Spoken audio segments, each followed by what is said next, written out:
بسم الله الرحمن الرحيم نحمده ونصلي على رسوله الكريم أما بعد.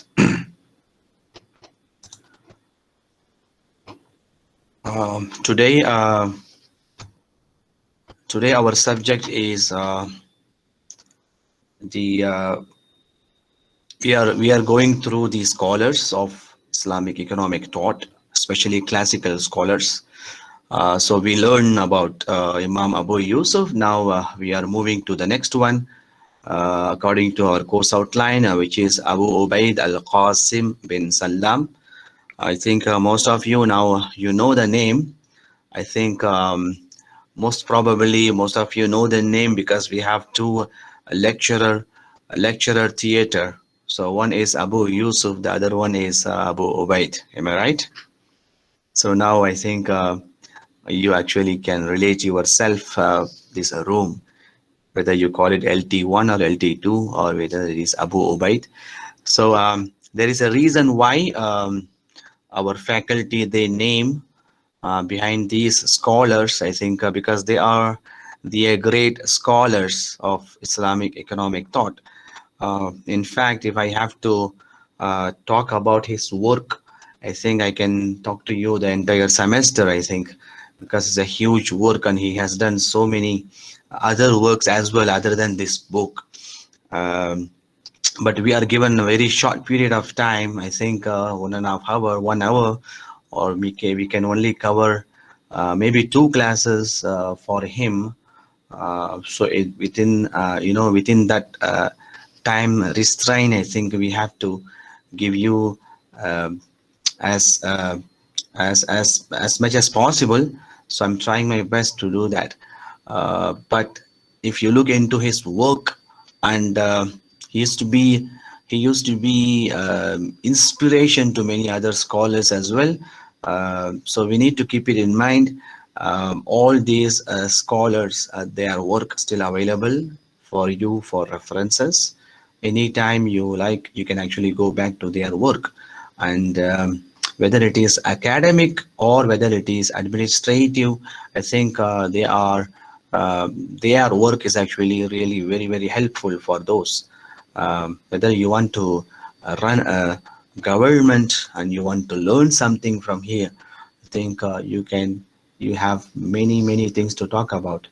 Or you want to do some research and you want to bring some Islamic economic system, then again you have plenty of places that you can go through and you can learn from these scholars. We have very number of scholars that we are going to cover up it in this semester, but there are many out there.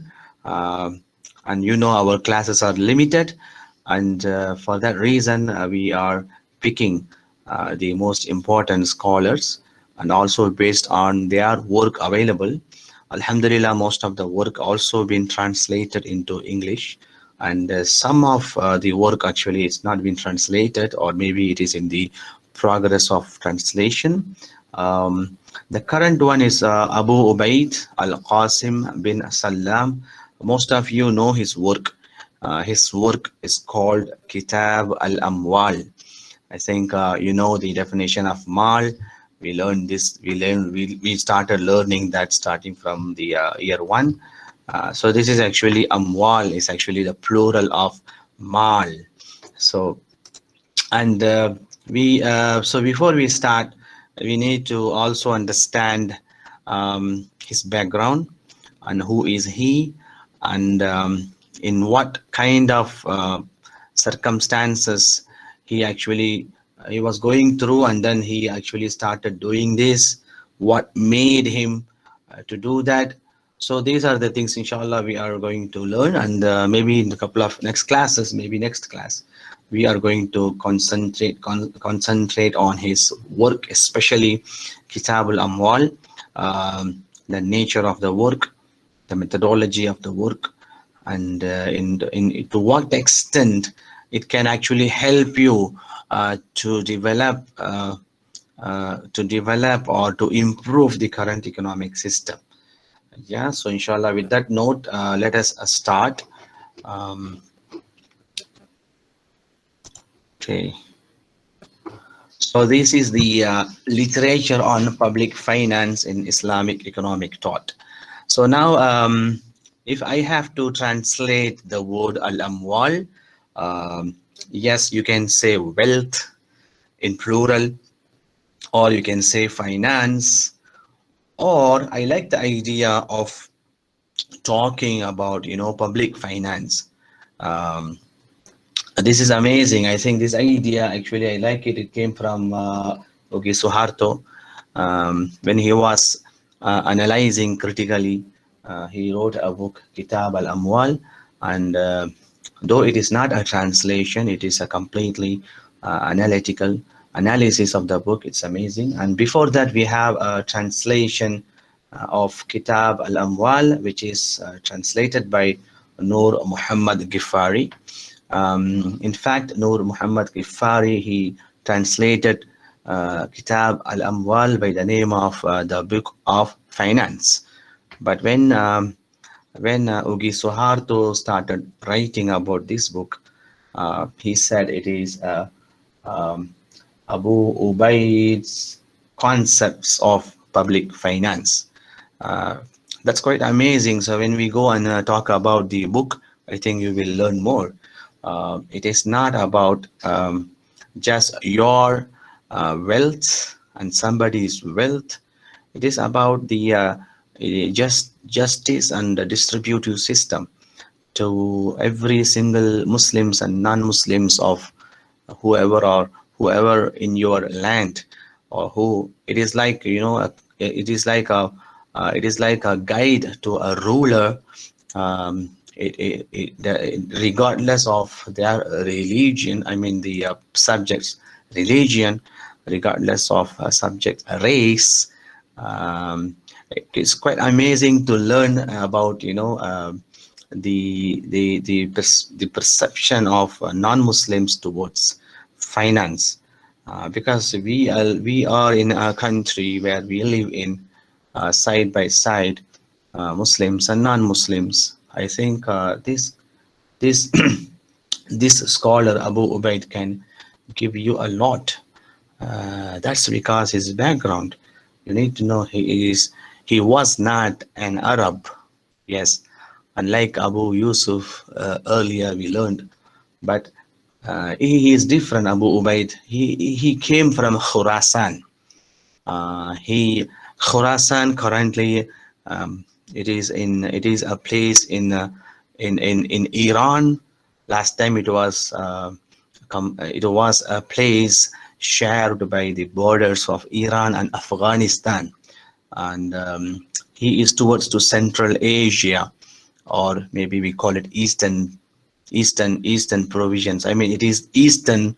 I mean, there is a West and East, right? So I think the West, if they have to recognize him, they will tell Abu Ubaid is from East. Not only that, you need to learn about his father. His father was a Roman slave, right? So his father doesn't know Arabic. In fact, when he took his son to a school, and he told the teacher that "Allimi, hiya mahira," something like that.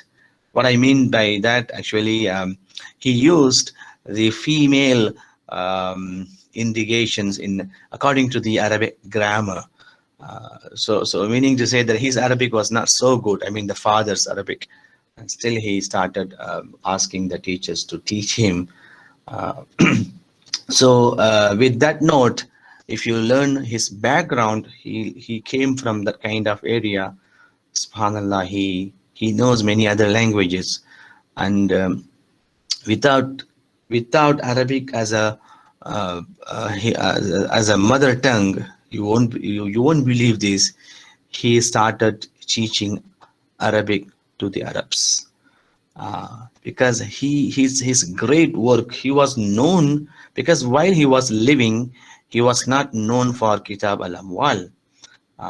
He was, because after his death, yes, his book Kitab al-Amwal become very much published and also very much popular. But while he was living, um, he was known for Gharibul Hadith, which means that um, he is he is the expertise, he is the expert of difficulties of Arabic languages. So if you have any difficult word, there is one person to return. It's him, Abu Ubaid, because not only that, in Arabic languages, um, he also was a expert in explaining the Gharib al-Quran, Gharib as-Sunnah, meaning to say that any word which is difficult word to understand, or maybe it has many meanings. It comes sometimes. For example, there was a dispute among scholars what is the meaning of quru in Quran. It comes with it comes with a female and their menses periods time. Whether it is the quru, whether it refers to the beginning of the period or the ending of the period, because there is a timeline to fix the iddah and so many other hukum according to that. So, mashallah, there was a dispute among Imam Shafi'i and him, Imam Abu Ubaid, and Imam Abu Ubaid was able to give a suggestion, and later Imam Shafi'i took that. So, not only that, he was living among those people. He was a student of Imam Muhammad Shaybani. Most of them they don't know. If you look into his book, so you will see that I learned this. I learned this. I learned this Abu Hanifa's concept on this, but I learned this from Muhammad Shaybani.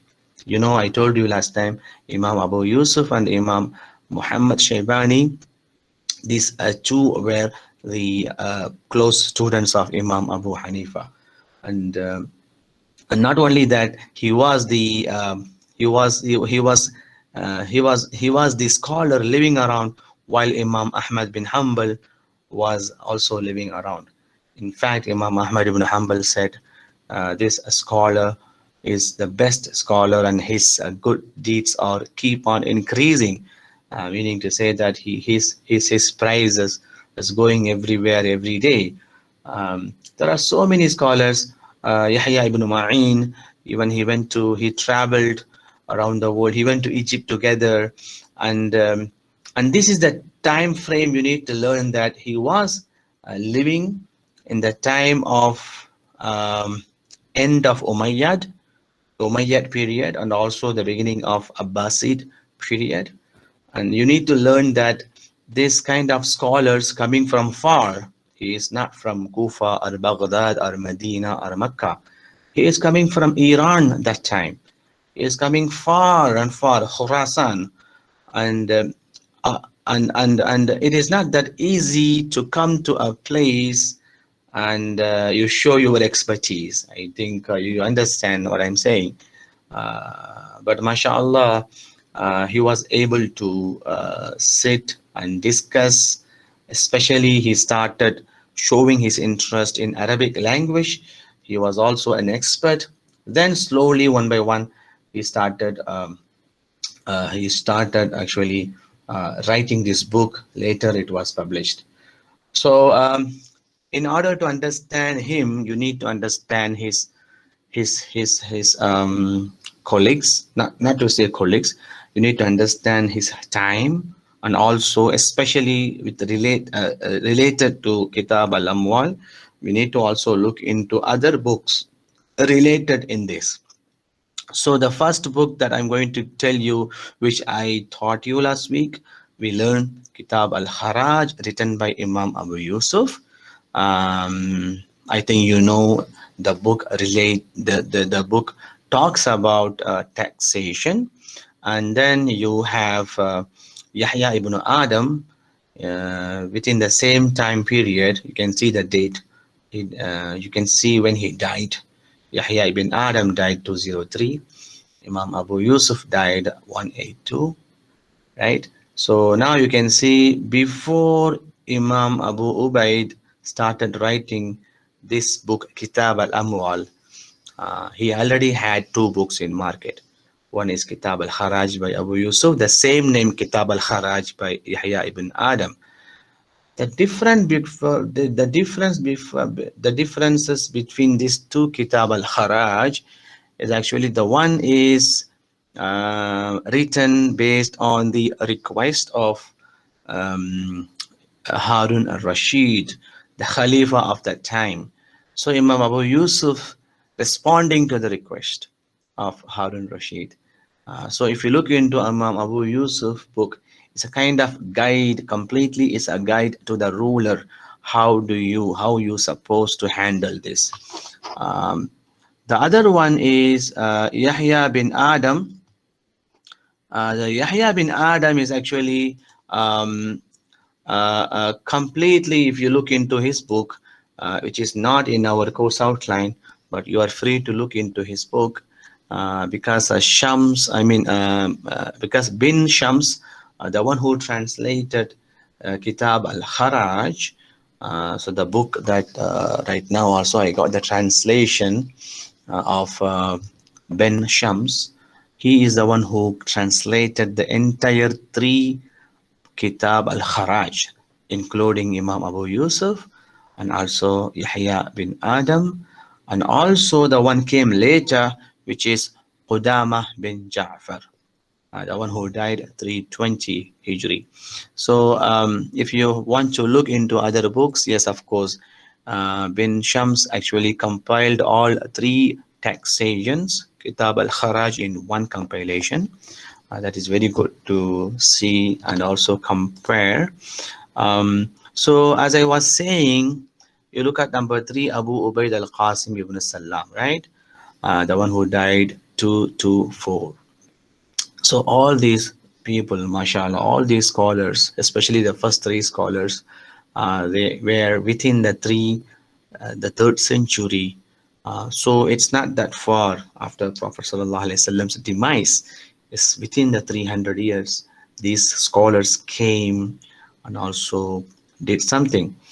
Then you have number four, Qudama bin Ja'far, the one wrote another Kitab al-Kharaj, who wrote it in the who wrote in the fourth century probably because he died 320.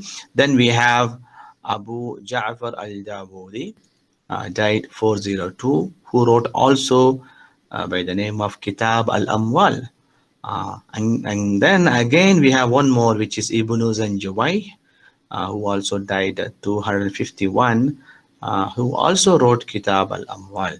So now, if you look everything, all these six scholars that we brought it up, if you look into those books that they wrote, it looks similar. If you look into the name, most of them they wrote whether it is Kitab al-Kharaj or Kitab al-Amwal.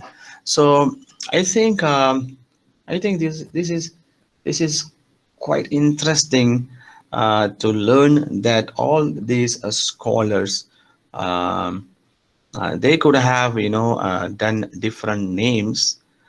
They could have given you in order to clear the confusion. I think they could have given you the different topics for you to understand. But you need to learn this. That this is the time. In fact, even Imam Bukhari didn't compile his Sahih because by the time of Abu Yusuf and also Yahya bin Adam, in fact, I think Imam Abu Ubaid al-Qasim, these three scholars, they wrote this book even before Imam Bukhari compiled his Sahih. So if you ask me, is there any name for Sahih al-Bukhari? There is no particular name for. Here he said al-Jami' as-Sahih, right? Somebody say as-Sunan, right? For example, Imam Bukhari's, you call it al-Jami' as-Sahih. Then Imam Muslim, you call al-Jami' as-Sahih. Then you have Imam Tirmidhi called Sunan. In fact, Abu Dawud also called Sunan, and then Ibn Majah also called Sunan.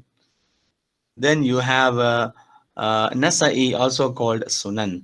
So now again, you might ask me, yeah, it looks like the same name. There is no different names. Yeah, it's true. That time, the the name is not that important. The name, the recognition is all came later. So that time, um, it was actually the time that this kind of thing has been established, and everybody wanted to just write one sort of thing, but at the same time, everything is whatever related, it is also will come into that topic. So now kharaj, when Imam Abu Yusuf talks about kharaj, he also sometimes talks about zakat. He also talks about fai and jizya, of course, is the topic of the kharaj, right? And also he will talk about how you do justice. The same thing when it comes to amwal, they also will talk about fai, jizya, kharaj, and also they will talk about zakat.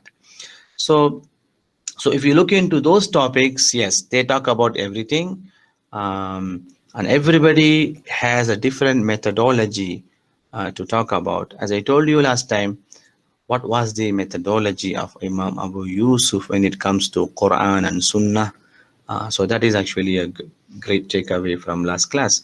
I think similar to this class also, similar to that also, here now also we have something, called a methodology, which is actually Imam Abu Ubaid having it, which we call it ikhtiyariya.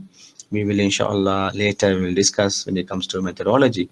So what I'm trying to tell here, you don't have to get confused with the names of these, but the contents is actually similar to one another, but they've been written based on different methodologies. The methodology is different, but the topic is the same, and sometimes even the some of the ahadith and Quranic verses they are sharing with you is all looks similar to others, uh, but still there is a difference because of the motivation, the different motivation why they have to do such thing. All right, so that is the thing, and we continue here. Okay, Abu Ubaid, his life, yes, he was born at Harath, a town of Khorasan, northwest Afghanistan. And Harath was one of the well-known big cities in Khorasan. It's the very strategic place. It's a trading center, especially the routes goes to Mediterranean Sea, to India or to China, because China and India are actually basically the border of Afghanistan. So yes, it comes from there. Although it was agreed that Abu Ubaid died in 224 H, probably yeah, the death is, most of the scholars they don't have issues in the death, but the birth always there will be one or two opinions. Somebody say 150, 154, 157. All right, differences are there. Sallam is the father. It's not Salam, by the way. It's Sallam. Sallam was a slave of Byzantine, is a Roman origin, and was not capable of expressing himself in proper Arabic. And before he died, before Imam Abu Ubaid died, he actually came to Mecca and he stayed for Hajj, and then he died in Mecca. Education, yes, as I told you, his father was illiterate, uneducated. He was concerned with son's education, sent to Abu Ubaid to receive proper education. During his 20s, he went to Kufa, Basra, and Baghdad. In fact, actually, Kufa is actually in between Basra and Baghdad, if I'm not mistaken. So he went those places because these are the routes. If you have to come from Khurasan to Mecca or Medina, these are the routes those days. They go there and they learn, they spend some times, right? If I happen to travel from Khurasan to Mecca, it's not like 3 hours or 6 hours flights. Yeah, it's like 6 months, sometime year. I have to travel, and when I travel, I don't just travel all the way until Mecca.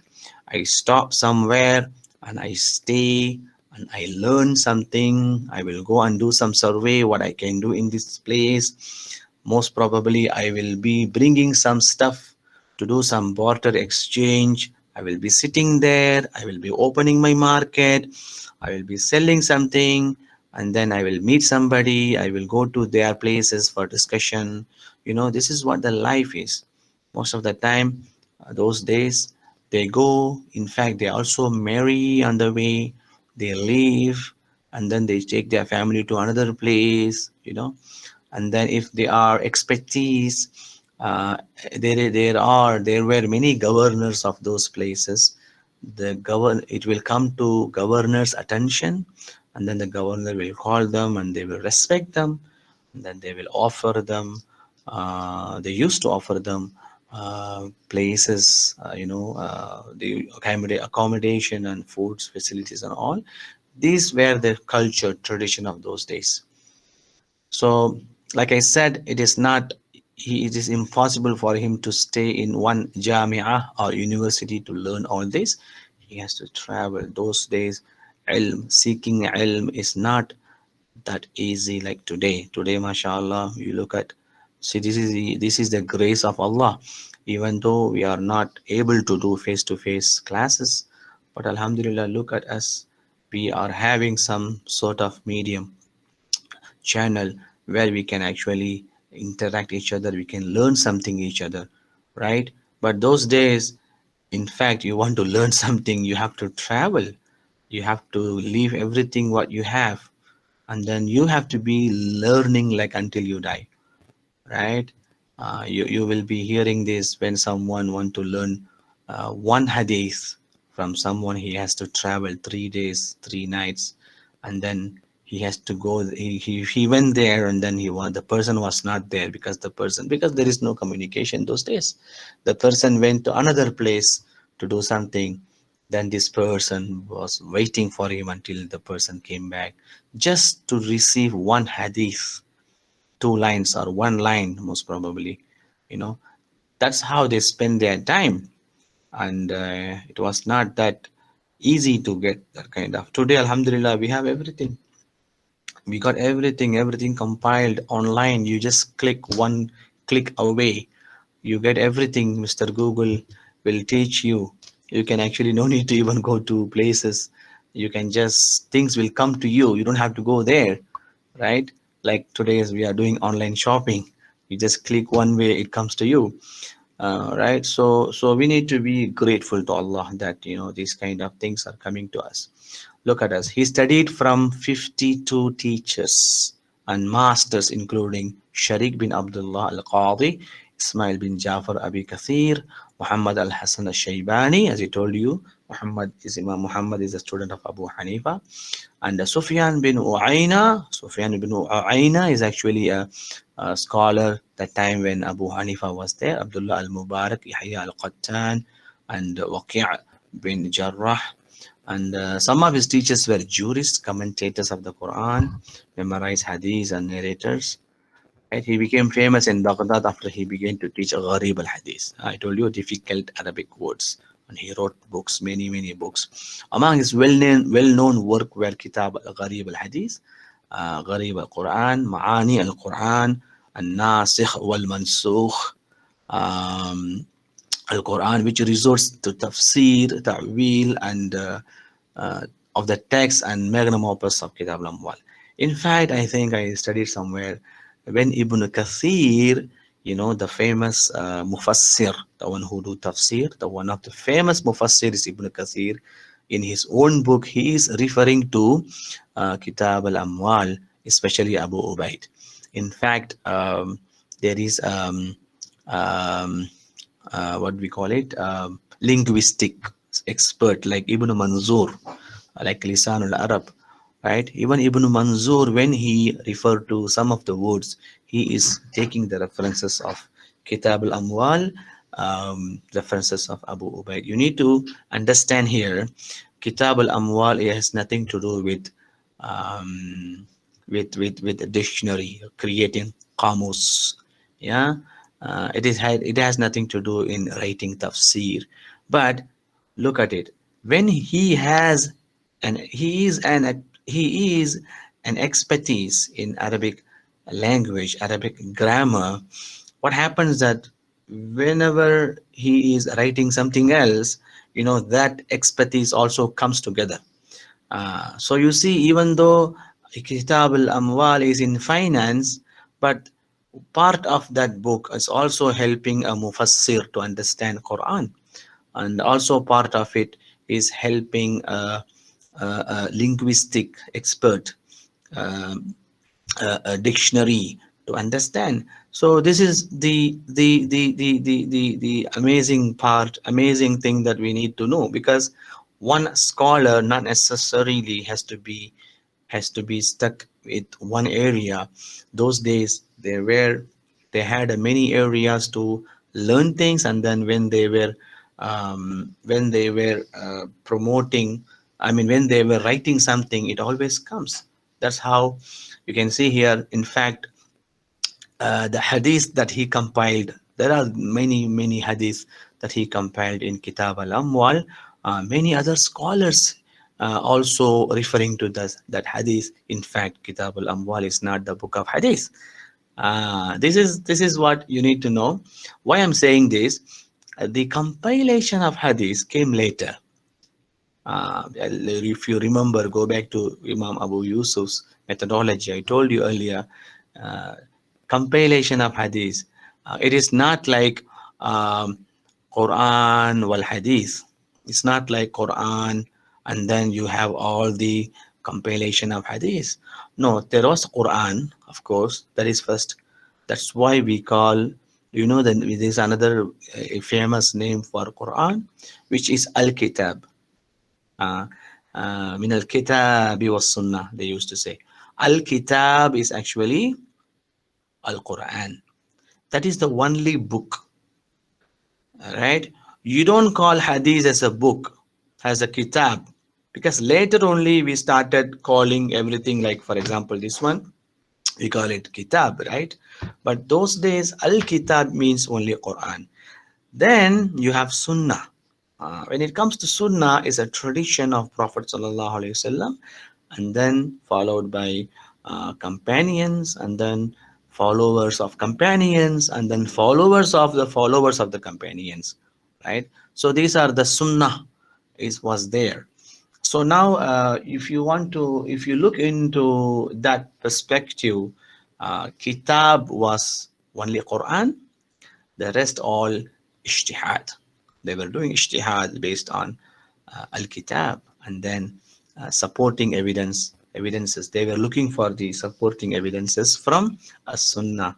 And those days they never had al-Bukhari or Muslim or Tirmidhi, that those hadith compilations that we are talking today, the six authentic hadith. Those days were not available. It came after them, especially after Abu Ubaid. So if you look into the compilation of hadith, yeah, there are many hadiths that Abu Ubaid is referring to, like Imam Abu Yusuf did last time. Um, so Ahmad ibn Hanbal, Bukhari had high regards for Abu Ubaid and his scholarship. So this is what I'm trying to tell. He is not only a man of finance. In order to become expert in finance, you cannot become the expert only in finance. You have to become expert in so many other related areas.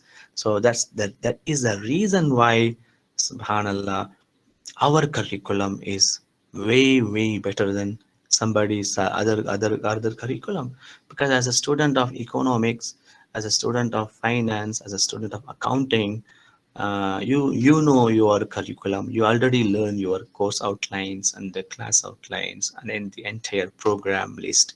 You look at the courses that you are taking, subhanallah, starting from the year one, starting from your foundation. Look at it. you've been, mashallah, you've been given chances to learn so many things. You suddenly you go here, you learn introduction to, sometimes even you go outside the faculty, you learn introduction to psychology, or introduction to ICT or engineering. So many things were given to you at the level of international required course, university required courses. Then you have faculty required courses. Then you have department required courses. So to your department required courses, you are advised to do only in the last 2 years. Yeah. So before that, you just need to. So you need to just put your strength, in learning. It's like it's like a triangle, but in the other way. So you have to learn from big and then narrow it down. Yeah, when it comes to last 2 years or 1 year, you take all your department core courses, then elective courses. So basically, if you are a student of economics, you are also supposed to learn finance and also management and also accounting, because it has to do, because it is actually, that's not only that, especially our faculty offering fiqh al-Muamalat, Sharia studies, also maqasid. You are going to learn, mashallah, some of you will register for maqasid, and also some of you will register for zakat, economics of zakat. Yeah, and then so many other courses. Maybe you might be interested to learn mirath, inheritance, and all. So this is the great opportunity for you, because you cannot become an expert if you just learn one thing. You will be become expert if you have some other knowledge as well as other skills and expertise. Yeah. So that's how Imam Abu Ubaid is actually studied from many teachers and masters. He did not adhere to any one school, but followed an eclectic middle course. So this is what I was about to tell you about his methodology. This is quite amazing. Since he came from different part of the world, um, I mean, he was not born in Kufa or Baghdad or Basra or Medina or Mecca. So as I told you, he is an Iranian, Khurasanian. He came from different world, and he was open to everything. He didn't say, okay, I will only go through these scholars. Like for example, Imam Abu Yusuf, Imam Muhammad, they learn everything from Abu Hanifa. So in a way, yeah, they also oppose some views of Imam Abu Hanifa, but most of the time they follow Imam Abu Hanifa. That's because they were close to Imam Abu Hanifa and they were within the region of Imam Abu Hanifa, right? People from Medina, they will be very close to Imam Malik because he is from that region. Then you have Imam Shafi'i, Imam Ahmad ibn Hanbal. Yeah, so these are the scholars I'm telling you. These are the scholars before the Muhaddisin scholars. Like for example, these are the four scholars I told you: Imam Malik, Imam Abu Hanifa, Imam Shafi'i, Imam Ahmad ibn Hanbal. These are the scholars. They they were living before the scholars of Muhaddisin like Imam Bukhari, Imam Muslim, Imam Tirmidhi, Nasai, Abu Dawud, Ibn Majah, those people. Yeah. So what I'm trying to tell, Imam Abu Ubaid, he has no particular mazhab. He has no particular teacher to follow everything. He was quite open to everything because he wanted to learn from every perspective. So he chose eclectic middle course. We call it ikhtiyariya. You will be seeing it when we discuss later about Kitab al-Amwal, especially his methodology. Positions, yeah, when he returned home, he tutored two influential families of Khorasan. So as I told you, Khorasan was already came to Islamic territory, but the time of Imam Abu Ubaid, that was the time the borders were expanding, right?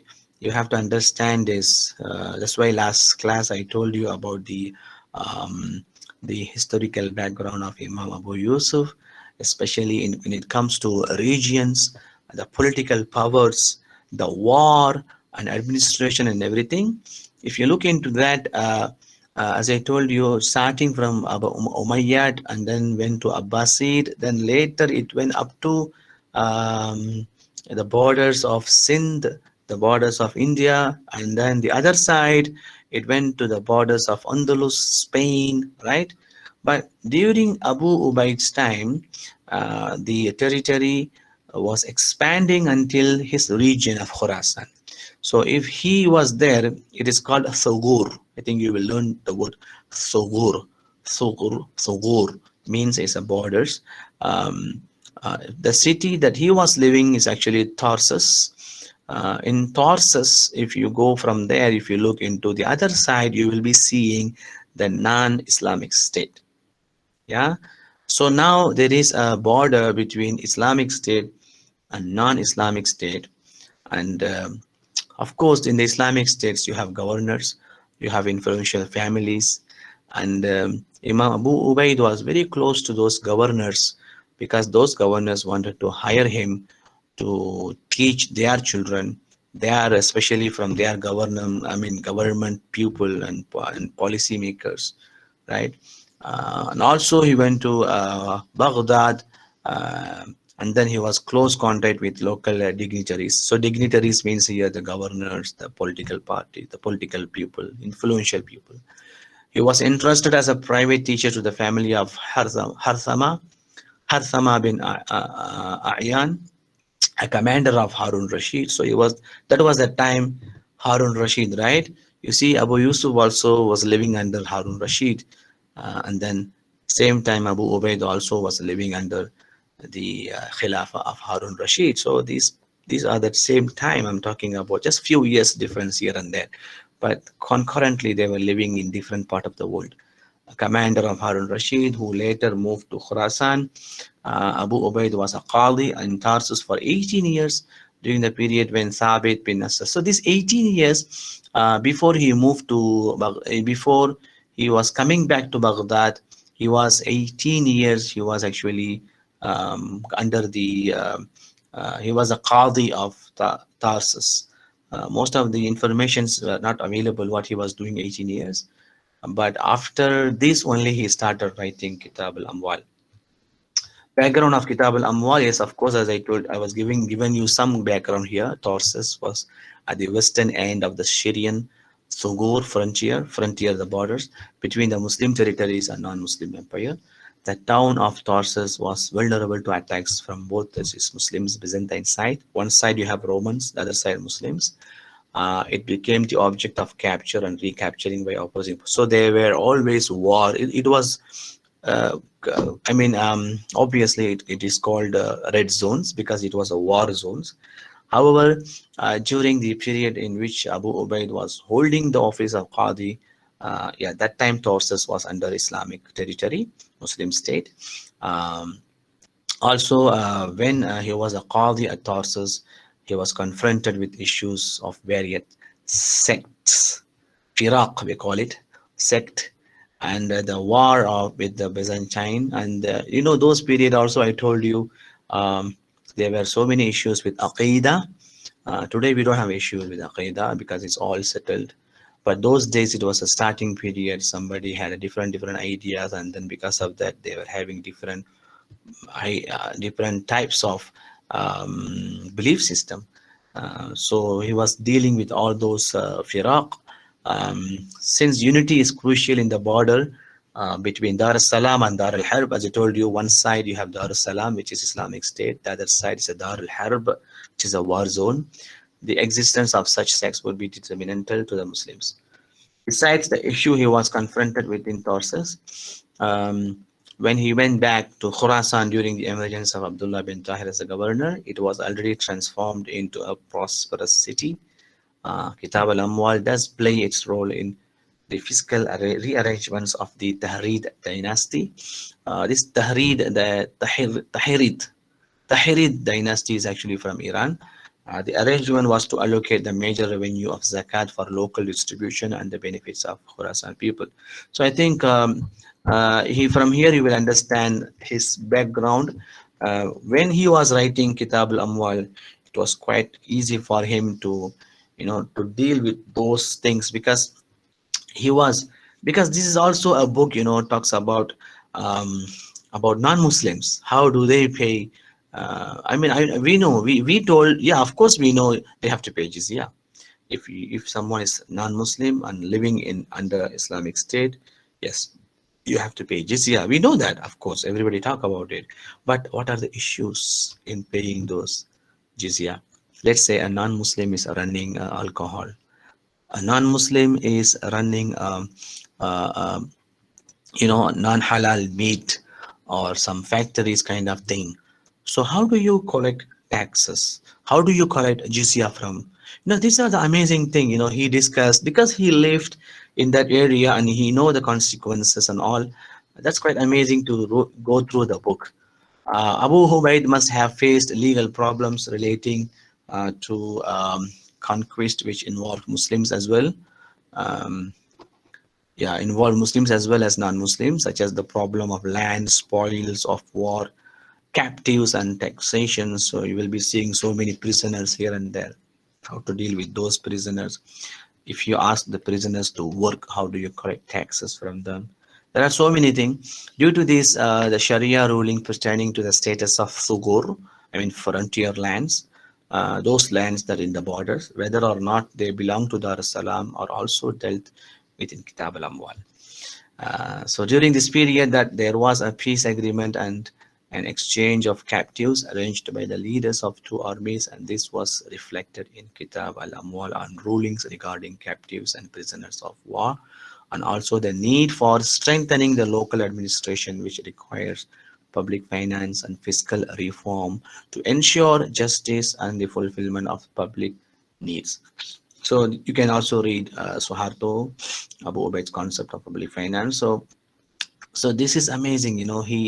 He keep on talking about these two armies. How do they deal with it? Uh, because you see this kind of perception of looking into the war zone and then looking into non-Muslim and looking into collecting the taxes and distributing not only taxes. You will be seeing next class how he deals with zakat, because most of his book is devoted to zakat rather than kharaj. So let's say if a Muslim is collecting zakat and distributing it, so what are the ways of governance? What is the contribution or the role to play? I mean, how government or governors are going to play their roles in distributing those zakats. So I think this kind of experiences, I don't think people in Medina or in Kufa may have, because they are having some other issues, some other backgrounds. But this kind of background is something new to the study. At that time, at the beginning of the that third century, it is quite interesting to learn. It is against this background that many scholars have attributed to the origin of Kitab al-Amwal to Abu Ubaid's observation of the military, political, and fiscal problems faced by the governors of a frontier. So I think his methodology and Kitab al-Amwal, hopefully, inshallah, we will continue in the next class. Um, so I think I will just stop here.